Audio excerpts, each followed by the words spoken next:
يا معتصم؟ نعم يا أبي.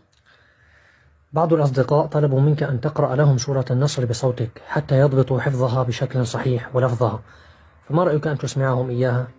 نعم، أبشر يا أبي. بشرك الله بالجنة. آمين وإياكم. اللهم آمين. السلام عليكم يا أصدقائي الحلوين، كيف حالكم وما أخباركم؟